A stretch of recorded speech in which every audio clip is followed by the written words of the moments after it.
song.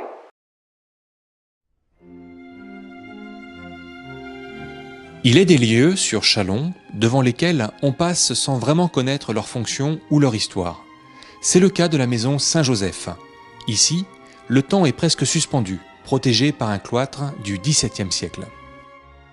Alors nous sommes situés donc à la maison Saint-Joseph, qui est une maison effectivement qui a été créée en 1604, à l'emplacement même, et qui s'occupe depuis l'origine du respect et des personnes âgées. Cette maison a été créée à l'origine par les bénédictines qui sont venues s'installer là en 1604.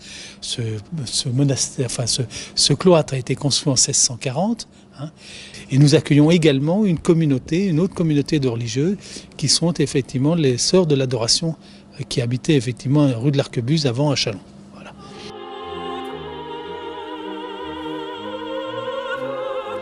Durant son histoire, ce lieu a abrité plusieurs institutions, hospices, bonnes œuvres, écoles pour femmes.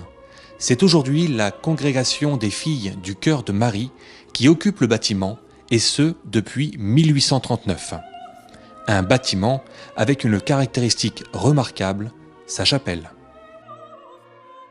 Nous sommes donc dans la chapelle et vous pouvez voir qu'il y a une tribune dont la grille est en fer forgé et que cette grille est aux armes de Charles de Grossart qui était à cette époque l'avocat du roi. Cette grille sert de cloison pour la tribune pour que les sœurs, aussi bien les sœurs bénédictines qu'aujourd'hui les filles du Cœur de Marie, puissent participer à l'Eucharistie si elles ne peuvent pas descendre dans la chapelle.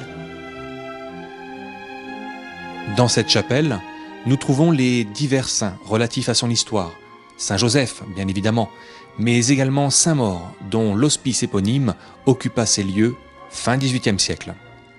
Nous découvrons également des ex-voto ou encore une sculpture de Jacques Dieudonné, primée lors du 6e prix international Liliane Bettencourt, intitulée « Je cherche la croix ». Patrimoine protégé et classé, la maison Saint-Joseph inspire au recueil et à l'admiration. Outre les vitraux et les sculptures, nous pouvons y découvrir une porte du XVIIe siècle, la porte Saint-Benoît. Malheureusement, le clocher, lui, a aujourd'hui disparu.